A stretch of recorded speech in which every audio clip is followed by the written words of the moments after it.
Hammaga assalomu alaykum. Kanalimga xush kelibsizlar. Bugun bizda havo juda ham issiq. Shuning uchun muzlikkina молочный kokteyllar bilan o'zimizni qutqarishga harakat qilamiz. Buning uchun pishib ketgan, muzlatilgan bananni sut bilan blenderda aralashtirib, ajoyib kokteyllar tayyorlab olamiz. Bunaqa kokteyllarni nafaqat banandan, balki boshqa yagodilardan ham tayyorlash mumkin. Bu yerda polyot fantaziya hammada har xil. Kecha magazinga borib, mana bunaqa o'zimga kerakli bo'lgan интересный штучкаlarni sotib oldim. Mana bu ikkita yonka, bittasi mayonezga, bittasi ketchupga spetsialni oldim. Mana bunaqa xamir kesishga, gul qilishga ajoyib formachalar ham sotib oldim. Bugun o'g'lim tug'ilgan kuniga tayyorgarlik ko'raman. Mana shu formachalardan ajoyib korzinkachalar pishiramiz.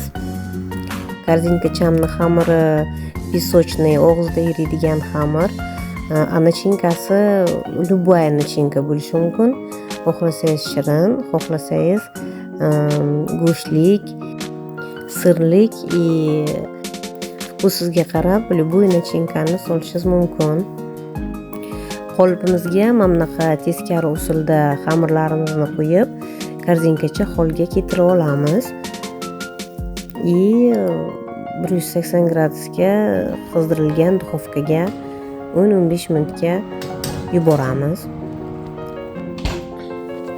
Korzinkachalarim pishganicha oshni masallig'ini tayyorlab qo'yaman. Bugun xo'jayinimdan rosa ajoyib, rosa shirin osh yeymiz. Oshni dalada, o'choqda, qozonda tayyorlaymiz. Men bilan hamma согласиться qilsa kerak, o'choqdagi dalada pishirilgan osh, shunaqa oshga hech qanaqa osh teng kelmaydi. Ovuchlarimni yaxshilab yuvib olib, hozir oshga to'g'rashni boshlayman. Albatta bugun dam olish kuni, shuning uchun dam olish kunida ko'p ishlarni qilishga harakat qilaman. Чтобы ish vaqti charchab kelgandan keyin, ishdan keyin hech qanaqa ishga, все равно обычный текучкani qilasiz. Bunaqa qiyin ovqatlarni qilmaslikka harakat qilamiz. Bizda kunduz kuni issiq bo'lsa ham, kechqurunga qarab, конечно, havo salqincha, yoqimli havo. Qizlarjonlar, sizlarda qanaqa havo? Issiqmi, salqinmi? Kommentariyalarda yozib qoldiringlar. Menga juda ham qiziq.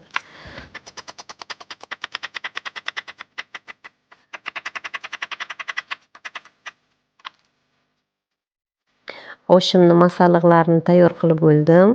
Ungacha korzinkalarim mana bunaqa chiroyli bo'lib pishib chiqdi. Yoniga qo'shib sgushonkali pirog ham pishirib oldim. Navbat oshga ham yetib keldi.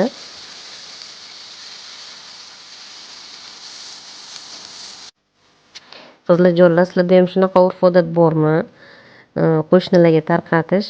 Biz Rossiyada tursak ham, qo'shnilarimiz rus bo'lsa ham, faqat osh, yaxshi ovqat qilgan paytimiz albatta ular bilan bo'lishamiz. Albatta o'zimizni urf-odatlarimizga teng keladigani yo'q. Kim nima desa desin, lekin oshni erkak kishi tayyorlasa baribir boshqacha shirin bo'ladi-da, nima deysizlar?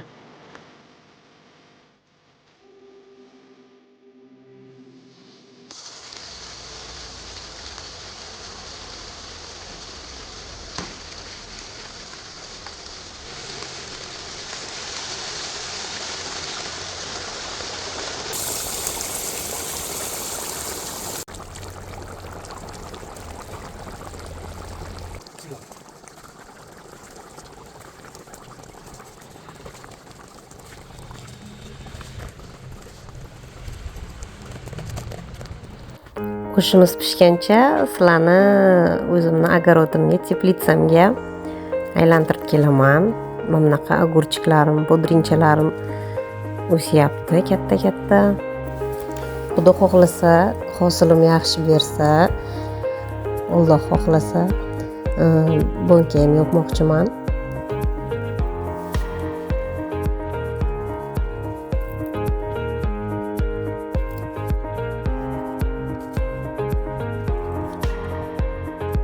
Mana bunaqa cheri pomidorchalarim ham bor, qaranglar.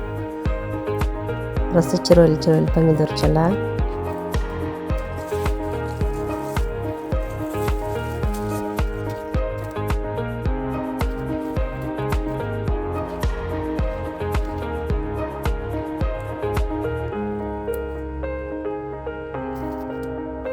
Albatta salatni pikantni qiladigan vkus bu zelenlardir.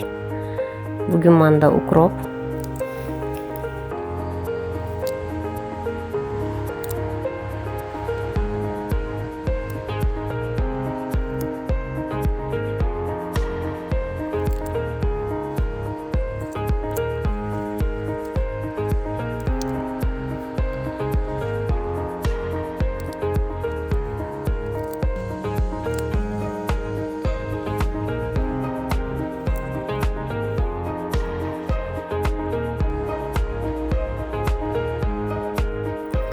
Qizlarjonlar, oshimiz ham birozdan keyin pishib qoladi. Ungacha salat tayyorlab olamiz. Videoni oxirigacha ko'rganlaringiz uchun sizlardan katta rahmat. Savollaringiz bo'lsa kommentariyada qoldirishni eslaringizdan chiqarmanglar.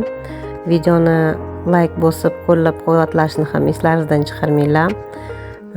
Va albatta kanalimga podpisatsiya qilinglar.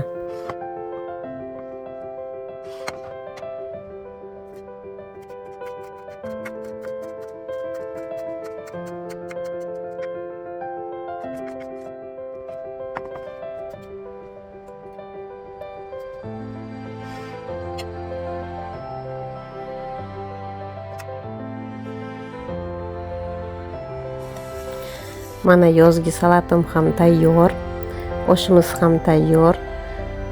Sizlar ham bizga o'xshab ujin qilayotgan bo'lsalar, sizlarga ham yoqimli ishtaha tilab qolaman. Ko'rishguncha, xayr.